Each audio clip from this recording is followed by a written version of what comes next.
지금은 회사를 다니고 있고 딸 하나를 혼자 키우고 있습니다. 사실 딸을 남자인 제가 혼자 키운다는 게 쉽지가 않습니다. 옛날에는 아이 하나를 키우려면 온 마을이 힘을 다해서 키워야 한다는 말도 있다는데 요즘엔 옆집에 누가 사는지 윗집에 누가 사는지 얼굴도 모르니 애를 봐달라고 부탁할 수도 없는 노릇이고 어린이집에서 애가 적응만 잘해줘도 효도하는 거라서 애한테 크게 바라는 것도 없습니다. 그저 그냥 엄마 없더라도 안 아프게 크고 건강하게만 자라주면 걱정 고민 같은 건 하나도 없습니다. 제가 회사 생활이 좀 고되다 보니까 아침에만 애를 어린이집에 데려다 주면 저희 어머님이 하원을 시켜주십니다. 사실 어머니가 딸을 봐주면 제가 용돈이라도 좀 챙겨드려야 되는데 지금 사정이 그렇지 못하다 보니 무보수로 어머니가 딸을 봐주시고 있네요. 솔직히 저도 자식이지만 참 염치 없다는 거 압니다. 저희 어머니가 50대도 아니고 이제 일흔을 바라보는 나이인데 다 늙어서 여행도 못 다니고 손주나 보고 있으니 얼마나 착잡하시겠습니까? 그것도 애엄마가 없이 손주를 보는 게 쉬운 일도 아니고요. 그냥 툭 까놓고 말하자면 그냥 저랑 저희 엄마는 그냥 애엄마가 죽었다고 생각하고 아이 키우고 있습니다. 물론 부모가 온전하게 다 있으면 아이 교육에 많은 도움이 되는 것도 사실입니다. 한부모 가정이라는 게 지금이야 어리니까 잘 모르지만 나중에 크면서는 분명 티가 나게 돼 있으니까요. 지금도 물론 아이가 어리다고 해서 아무것도 모르는 건 아닙니다. 하루는 일을 마치고 집에 가서 아이를 데리고 나왔더니 제 손을 잡고 그러더군요. 아빠, 근데 왜 나는 맨날 엄마가 데리러 안 오고 할머니가 데리러 와? 엄마는 언제 데리러 온대? 하고 묻더라고요. 저는 그 말을 듣고 심장이 쿵 하고 떨어지는 느낌을 받았습니다. 뭐라고 얘기해야 할지 모르겠더라고요. 그래서 그냥 엄마는 수민이가 좀 더 크면 올 거야. 어린이집에 안 다니고 이제 학교 다니면 그때 올 거야. 하고 얼버무리고 말았죠. 아이가 그 말을 듣고는 그냥 총총걸음을 걸으면서 괜찮아, 진짜 괜찮아 하고 말을 해주더라고요. 고작 6살짜리 어린애가 뭐가 괜찮다는 건지 모르겠지만 뭔가 제 마음을 읽어주고 알아준 것 같아서 그날은 참 가슴이 찡했던 기억이 납니다. 사실 저라고 아내랑 이혼을 하고 싶었겠습니까? 저도 화목한 가정을 오래도록 지속하고 싶었습니다. 가끔은 처가 식구들 또는 저희 집 식구들과 같이 밥도 먹고 아이 재롱도 보면서 집안에서 하하호호 웃음소리가 나는 그런 집에서 살고 싶었습니다. 하지만 남들처럼 평범하게 산다는 게 진짜 쉬운 일이 아니더라고요. 어른들이 그런 말을 많이 하죠. 평범하게 사는 게 가장 좋은 거라고요. 근데 그게 가장 어려운 거라고요. 그 말을 어릴 때는 이해하지 못했습니다. 저야말로 정말 지극하게 평범하게 살아온 사람이었거든요. 아버지 어머니 밑에서 하고 싶은 공부하고 학원도 다니고 친구들도 사귀고 사춘기를 조금 시끄럽게 보내긴 했지만 그래도 큰 싸움 없이 학교 생활에 문제 없이 잘 수습하며 보냈습니다. 그도 그럴 것이 저희 부모님이 제가 사고를 친다고 해서 학교까지 찾아와 촌지를 내밀거나 아니면 학부모회 같은 데 가입해서 제가 친 사고를 없던 일로 해달라거나 그렇게 할 정도의 능력도 없거니와 그때만 해도 그냥 하루 벌어 하루 먹고 사는 다른 집들과 비슷한 상황이었고 아버지는 작은 중소기업의 가장으로 그리고 엄마는 동네 작은 식당에서 서빙과 설거지를 하며 파트타임 알바를 하는 직업을 갖고 있었기 때문입니다. 그런 부모 밑에서 자라다 보니 제 목적은 유일하게 하나였습니다.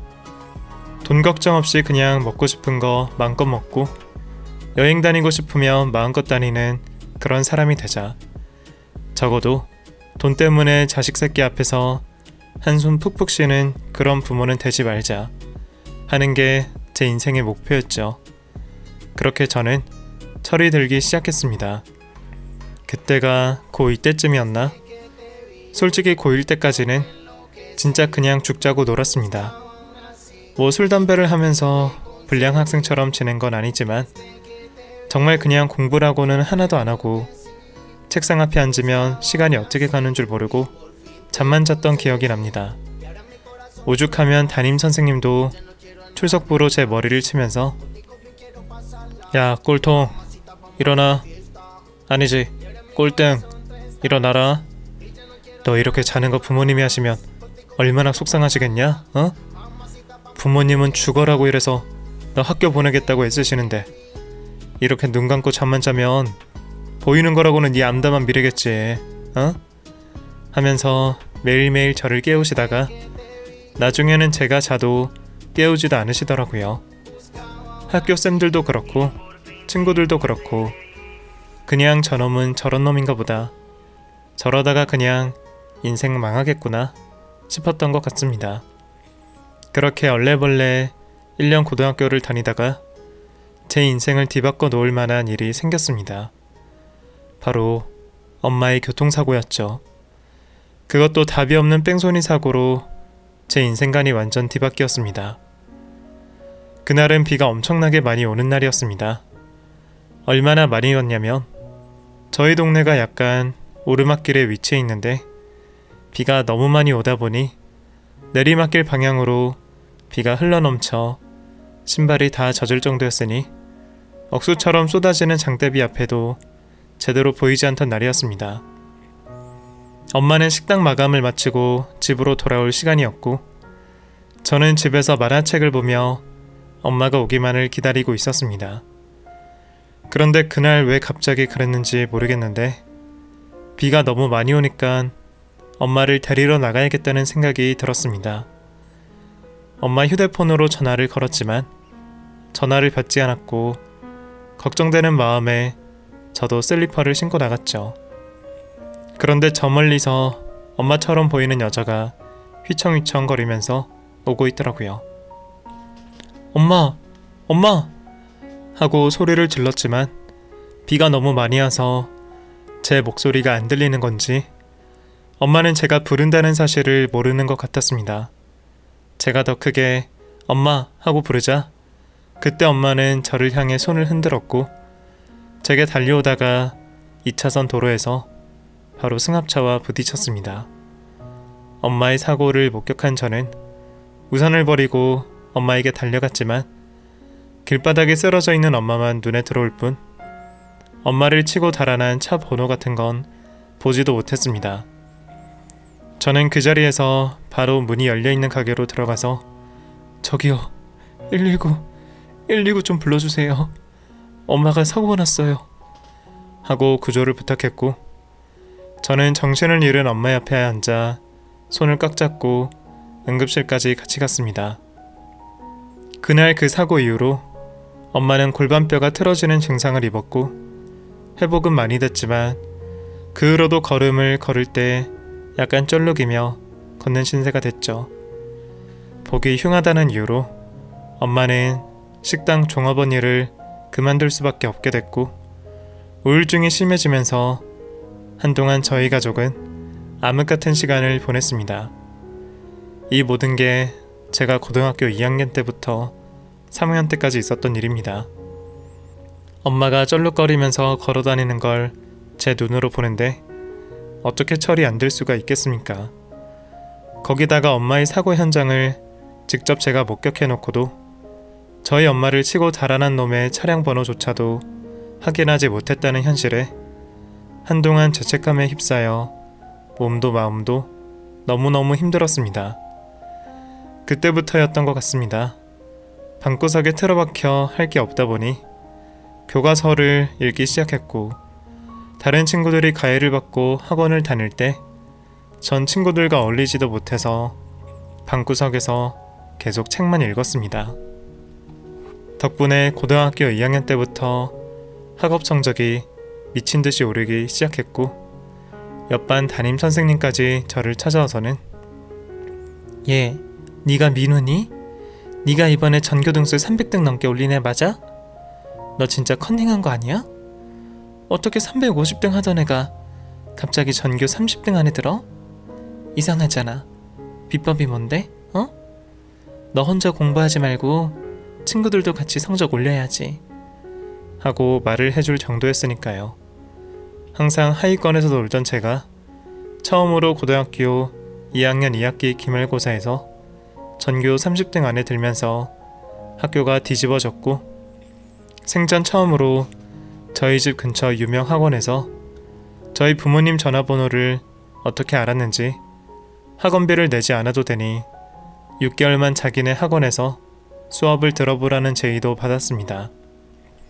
보통 그런 경우는 전교 순위권 내에 있는 아이들한테만 연락이 간다는 건 소문으로 익히 들었는데, 갑자기 성적이 급상승한 제게도 이런 연락이 오는구나 싶어 신기했지만, 그땐 친구도 선생님도 그 누구와도 별로 대화를 하고 싶지 않은 시기이다 보니 그 제안을 거절하고 그냥 저 혼자 공부를 했던 기억이 납니다.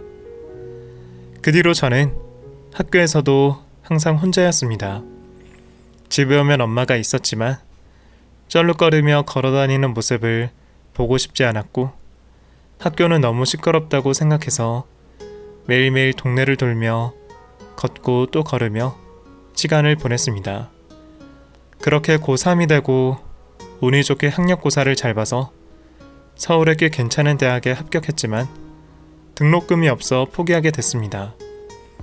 그 뒤로 경기도 외곽의 학교에서 제게 전액장학금을 줄 테니 자기네 학교로 들어오라는 제안을 받았고, 대학은 가고 싶었기에 저는 그 학교를 선택해서 대학교에 입학하게 됐습니다. 그렇게 대학 생활을 하며 처음으로 연애라는 걸 하게 됐습니다.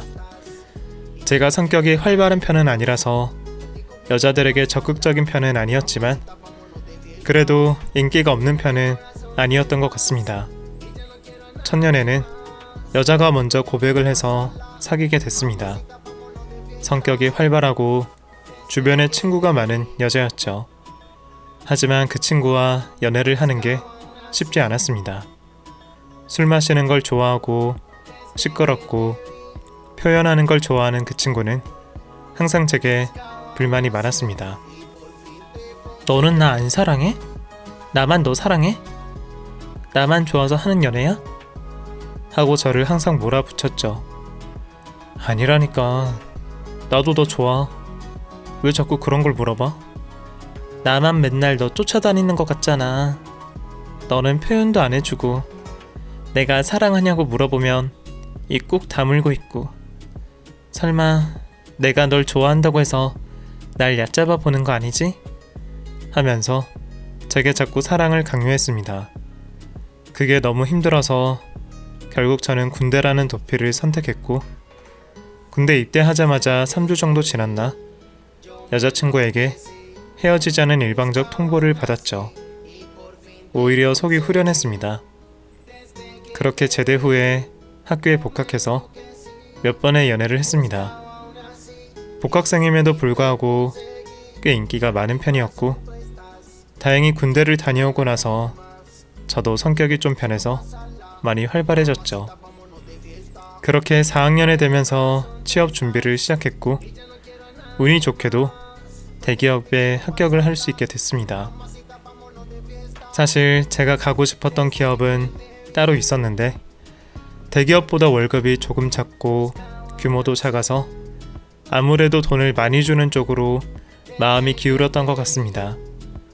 그렇게 취업을 하고 나서 첫 월급을 받아 부모님을 모시고 처음으로 레스토랑이란 곳을 갔습니다. 그 당시는 저도 20대 후반이고 다리가 불편한 어머니가 부끄럽다고 생각한 적이 없었는데 여자친구가 생기니까 조금 얘기가 달라지더라고요. 제가 취업을 하고 나서 처음 만난 여자친구가 바로 제 아내가 될 사람이라고는 생각도 못했습니다. 이전에도 꽤 연애를 많이 했지만 결혼할 여자와 연애하는 여자는 별개라고 생각했거든요. 제가 처음 입사를 해서 제게 관심을 보인 사람은 다름 아닌 제 직속 선배였습니다. 저보다 입사를 빨리 해서 제 사수이기도 했던 여자 선배였죠. 민호씨, 소문대로 진짜 머리가 좋네. 입사할 때 선배들 사이에서 무슨 얘기가 돌았는지 알아요? 민호씨가 우리 회사 말고도 8개나 합격했다는 얘기가 전설처럼 돌던데 이거 진짜야? 네. 뭐 어쩌다 보니 합격을 좀 많이 하긴 했어요. 제가 운이 좋았죠 뭐. 그래? 진짜였구나. 근데 왜 우리 회사 온 거야? 다른 회사도 좋은 곳 많잖아. 설마 면접생들 사이에서 내 얘기가 벌써 돈 건가? 그래서 우리 회사 온 거야? 무슨 얘기요? 어머, 모르는 거야? 나 우리 회사 킹카야. 나 좋아하는 선배들 후배들 꽤 많은데 민호씨 너무 아무것도 모르는구나 하고 약간 나르시즘에 빠져있는 여자 같았습니다. 그 모습이 처음엔 웃기기도 했습니다. 이런 사람을 처음 봐서 당황스러웠지만 자기애가 강한 여자가 나쁘다는 생각은 들지 않더군요. 사실 제가 만났던 여자친구들은 표현이 서툴고 적극적이지 않은 제게 항상 사랑을 갈구하고 저를 힘들게 했었거든요.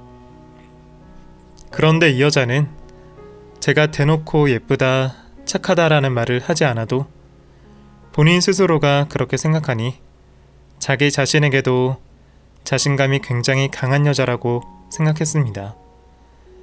그래서인지 저도 모르게 이 여자에게 점점 끌렸습니다. 살면서 처음 본 유형의 여자였고 그 여자도 저를 나쁘지 않게 생각하는 것 같았거든요. 그렇게 저희 두 사람은 신입과 사수 사이였지만 보이지 않는 사랑의 줄다리기를 시작했고 입사한 지 3개월 만에 따로 약속을 잡아 호프집에서 술을 마시며 서로에게 호감이 있다는 사실을 알게 됐습니다. 그리고 술을 마신 그날 밤 역사를 쓰고 연인이 되기로 했죠. 그녀와의 연애는 정말 짜릿했습니다. 회사에서는 선배님, 뭐 필요한 거 있으세요? 하면서 극존칭을 하고 그 사람을 올려 불렀지만 밖에서 따로 만날 때 그녀는 항상 저를 먼저 위해주고 애교도 많이 부리는 귀여운 여자가 됐습니다. 이런 표현이 어떨지 모르겠지만 두 명의 여자와 연애를 하는 느낌이랄까? 아무튼 제가 만났던 여자 중에 제일 매력적이고 자신감이 넘치는 여자였습니다. 그렇게 우리 두 사람의 비밀 연애는 꽤 오래 갔습니다. 거의 4년을 넘게 아무에게도 말하지 않았으니 저희들도 참 입이 무겁다는 생각이 들었죠. 하지만 이게 마냥 좋은 건 아니더군요. 제 여자친구이지만 사내에서도 인기가 많은 편이던 그녀는 수시로 남자들에게 고백을 받았습니다. 하루는 퇴근을 하려고 차를 끌고 나오는데 그녀가 다른 남자와 얘기를 나누고 있더군요. 저는 차 문을 열어서 최 대리님, 퇴근 안 하세요? 하고 제가 먼저 소리를 쳤는데 여자친구가 저를 쓱 보더니 아, 김주임이구나? 나 잠깐 이분이랑 잠깐 얘기 좀 하고 가려고. 먼저 가요. 하고는 저를 완전 남처럼 대하는 겁니다. 무슨 얘기를 하는지도 궁금했고 다른 남자와 있는 그녀의 모습이 좀처럼 받아들여지지 않아서 다른 동네로 넘어와 카페에서 만나자마자 바로 물었죠. 뭐야 그 새끼, 당신이랑 무슨 얘기를 하는 거야? 아니 그냥 뭐 이런저런 얘기하는 거지 뭐. 회사 얘기도 하고 뭐 하고 머뭇머뭇대더라고요. 분위기가 그게 아니던데? 가방이 그건 뭔데? 하고 가방을 쓱 봤더니 작은 쇼핑백이 들어있더라고요. 아 이거? 아니 나 진짜 난감해. 그 사람 나 얼마나 봤다고. 내가 좋다잖아. 목걸이인데 고백하면서 이걸 주는 거야. 근데 이거 예쁘지 않아? 내가 되게 갖고 싶었던 건데 그 사람 내 취향 어떻게 알았지? 하고 목걸이를 꺼내서 자랑을 하더라고요. 그래서 거절은 했어? 뭐라고 거절했는데? 남자친구가 있다고 했어? 아니 미쳤어? 그걸 그렇게 말하면 안 되지. 괜히 자기인 거 들키면 어떡해. 그냥 지금 연애할 때가 아니라고 했어. 그랬더니 뭐 몇 번 더 고백해보겠다고 하더라고. 10번 찍어 자기한테 안 넘어온 여자가 없다나 뭐라나. 그러거나 말거나. 이목거리는 나 가지라고 하는 거 보면 그 남자 좀 쿨한 거 같긴 해. 하고 제 질투심을 유발하는 말들을 하곤 했습니다. 이런 상황이 한두 번이 아니었습니다. 제가 그녀와 연애를 하는지 모르는 동기들이나 선배들은 대놓고 제 앞에서 제 여자친구의 몸매나 얼굴, 화장, 옷차림에 대해 수시로 남자들의 언어로 얘기를 나눴고, 그런 얘기를 모른 척 듣고 있자니 너무 힘들다는 생각이 들었습니다. 그렇게 저희 둘이 5년 정도 연애가 지속될 무렵 제가 먼저 그녀에게 결혼 얘기를 꺼냈습니다. 그런데 그녀의 반응이 황당하더군요. 결혼? 갑자기 무슨 결혼이야. 나 아직 결혼 생각 없는데? 하고 제 입을 막더라고요. 없다고? 야, 너도 30이 넘었는데 결혼해야지. 설마 너 나랑은 연애하고 딴 놈이랑 결혼할 생각이야? 아니, 그게 아니라 나 지금 결혼 생각 자체가 없다고. 그리고 결혼하면 여자가 얼마나 손해인 줄 알아? 일하면서 집안일도 해야 되지, 애도 키워야 되지, 시집살이까지. 아, 그거 너무 끔찍하잖아. 아무리 네가 가족들이랑 분리돼 있고 지금은 자취를 한다지만 어쨌든 나한테도 가족이 생기는 거잖아. 난 지금 우리 부모님만으로도 충분히 스트레스고 부모님 2명 더 모실 마음은 죽어도 없어. 그냥 지금처럼 내가 번 돈 내가 쓰면서 편하게 살고 싶어. 얼마나 좋아. 너도 책임질 가정 없고 가장에 대한 부담도 없고 너네 부모님만 딱 신경 쓰면 되고 우리 부모님까지 신경 쓸 필요 없잖아. 남들 한다고 해서 결혼을 꼭 해야 되는 건 아니야. 왜 꼭 연애의 종착역이 결혼이라고 생각해? 지금 우리 사이 너무 좋지 않아? 하고 TV에서나 보던 말들을 하는 겁니다. 근데 그 말에 뭐라고 반박해야 할지 모르겠더라고요. 솔직히 저희 부모님, 엄마 아빠로서는 너무 좋고 착하고 정말 날개 없는 천사라고 해도 믿을 정도로 좋은 분들이시지만 또 며느리가 생기면 어떻게 달라질지, 힘들게 키운 아들을 장가 보낸다고 생각하고 보상이라도 받고 싶은 마음이 생길지 그건 아무도 모르는 거고, 드라마나 영화에서 시어머니에 대한 모습을 너무 안 좋게만 비추니까 저희 엄마도 혹시 그럴까봐 저도 지레 겁을 먹은 부분도 있었습니다. 하지만 뭐 결혼을 저 혼자 하나요? 그 사람이 아직 결혼은 아니라고 하고